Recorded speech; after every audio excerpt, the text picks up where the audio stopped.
We're rolling. I guess we're ready. We're rolling. You on? Yeah. We're actually on.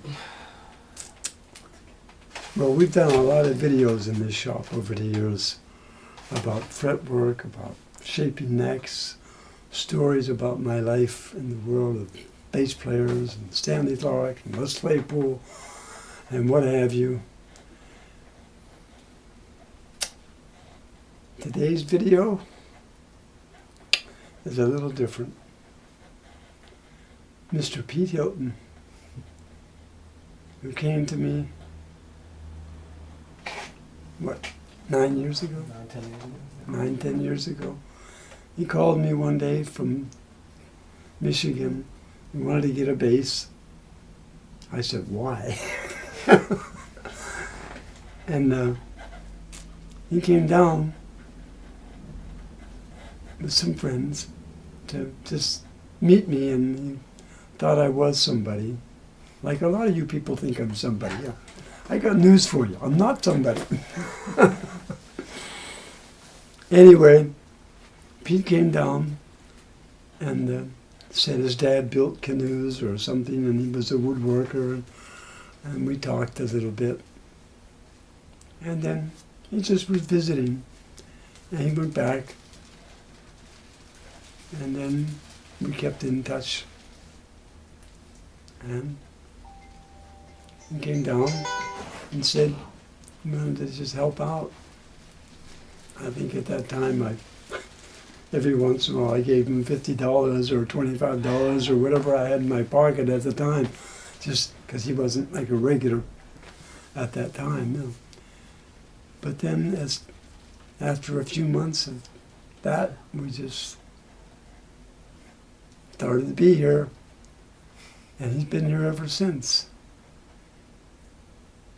And this is August 6th, 7th? Seventh, yeah. That's what, 7th? It's 2013. And this is Pete's last day here. He's moving to California. Well, he's actually already got a house out there. And he's got a little shop going. A lot of you people out there on the video, in the internet, already know who Pete is, of course, and he has his own, he builds his own instruments now. And I've said over the years,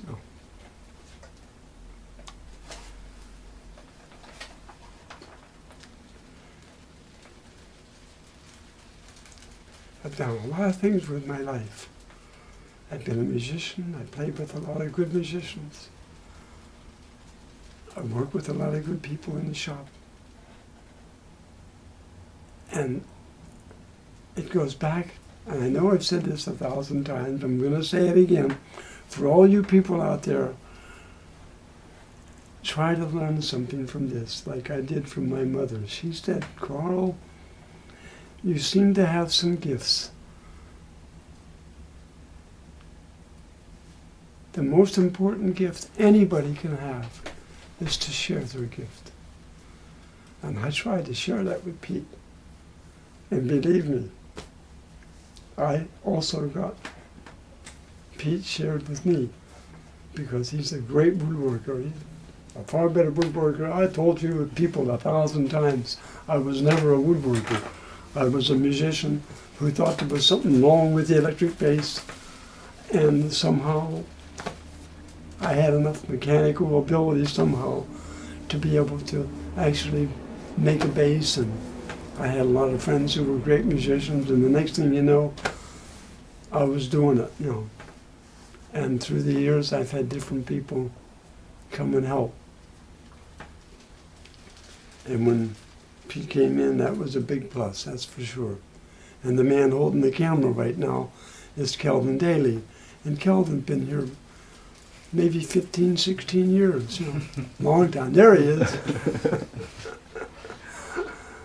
And I've been very fortunate, especially with this particular group that's with me now. Young Joe, it's like just turned 26. He came in here when he was 19. And I should tell you a little story about Joe too. I'm sure Joe won't mind. You know, Joe, when he came in here actually with his mother and dad, and he was going to school down in Virginia. He was going to music school, but you know, he told his mother and dad he wanted to build instruments, and they kept looking around for a school that taught luthierism, or however you want to call that. I never liked any of that shit. Anyway, they couldn't find a school anywhere that did that, you know. And Joe said, well, there's this guy, Carl Thompson, maybe we could contact him, you know.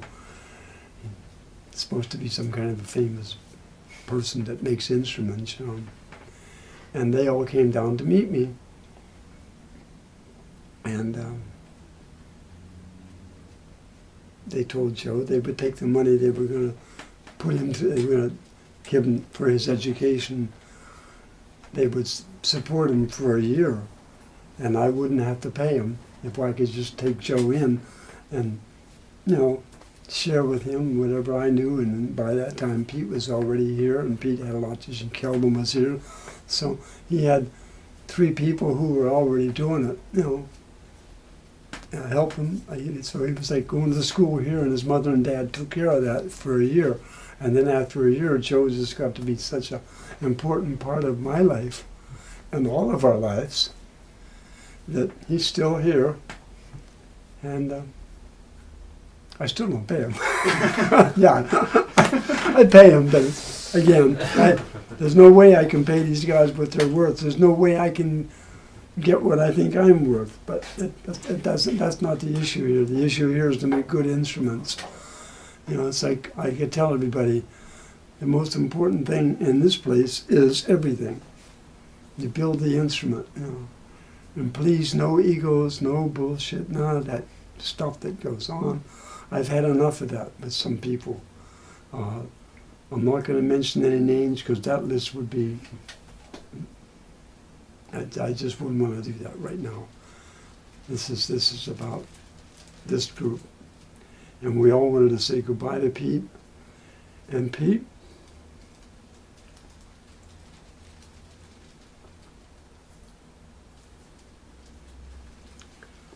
I told Linda this morning, I said, I want to give Pete something special. I want to give him something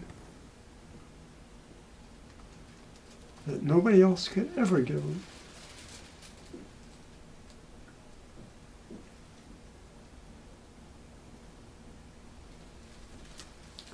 And she said, are you sure you want to do that, Carl? I said, yes, I definitely want to do it. So, did you get what I wanted to give Pete? Kicks my full part. I want you to take this, Pete. This was my dad's steel guitar. That was, I think we showed it before. No, This is like from the 30s. As a kid, I remember my dad playing this thing all the time. I think some of you guys, I don't know if they've ever heard the recordings. One of these days, I gotta get my friend to make a bunch of copies of that and just put them out there for you people. You really should hear those things because my dad was recording music way before all this stuff that goes on today. Very primitive. But this particular instrument, the story behind this instrument too, there was a gospel group that came through Pitcairn, that little town where I was born. And one lady, she played steel guitar.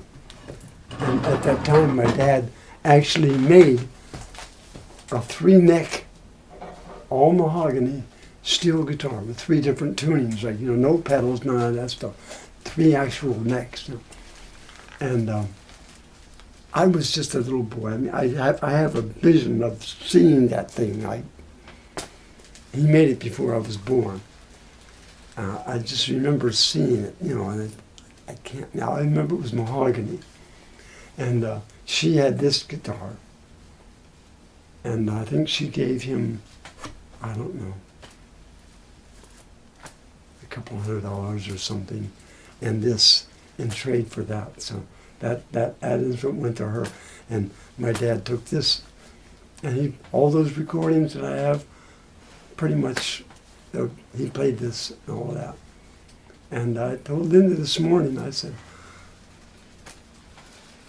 she says, that's your dad's. I said, well, my dad would have loved Pete, because they were a lot alike. And my dad was super mechanical, like Pete is. You know, Pete just sees things, and my dad was like that.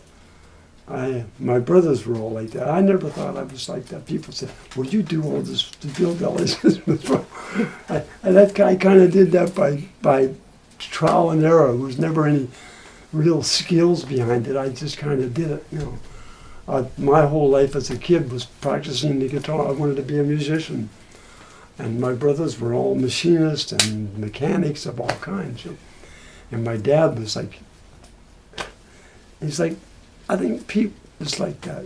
He looks at something he can almost see inside, like my dad would say, well, if this wasn't working right, my dad could almost see inside, oh, the rotors, this and the brushes and the whatever. He would just instantly know what was going on.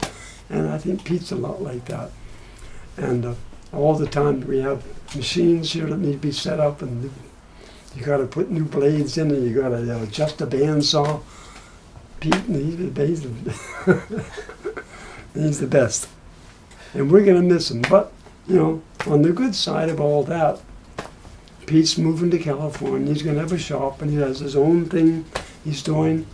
And like I said, for me, making these things is one thing. Playing with the musicians and doing all the music I did in my life, that's another thing. But still, I say, and I hope you people, and I hope everybody gets this, because this is very important. Whatever you do, just do it and share it as much as you can, because the rewards you get from that go far beyond anything that you can put in the bank. I can assure you, because I don't have much in the bank. I never did. These people all know me very well. They know sometimes I struggle to pay them. I have to just move things around just to get money, to get everybody on the surface again. That's okay, because the other rewards, the other things that I have, go far beyond that. And I get crazy sometimes here because it's really hard to do all this. But Pete stands by me, just like Joe, Kelvin. Kelvin's been hearing this for years. So. But I just want you to know, Pete, I love you, man. We all do. And my dad would want you to have this. You can hang it up in your shop, and every time you look at it, you think of me and my dad. For sure. Thank you. Thank you. Yeah, my dad would want you to have that, yeah. Huh? I don't know what to say. Well, it isn't like he's totally leaving. Like I said, Pete's going to have his own shop out there, and he has an email address, he has a phone number, and FedEx goes everywhere. So he's still going to be doing stuff. We're going to be sending necks out to him and bodies and whatever, and putting fingerboards on, shaping things, whatever. He'll still be doing, you know, he just won't be here every day like he was before. But he'll be here. Yeah. Cool. Yes?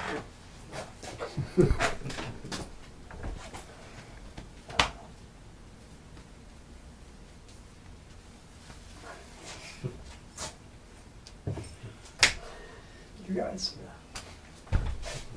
I'm just-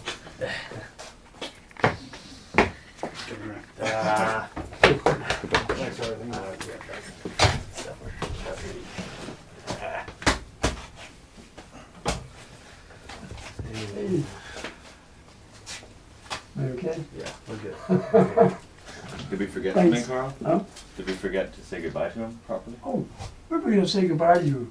You I were. forgot to do that because, we all wanted to say a special goodbye to We didn't know what to say, really. We- Sing the Words. song, right?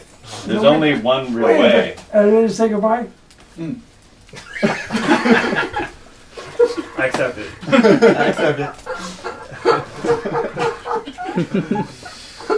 Is that a good goodbye? Yeah. What do you think, Jose?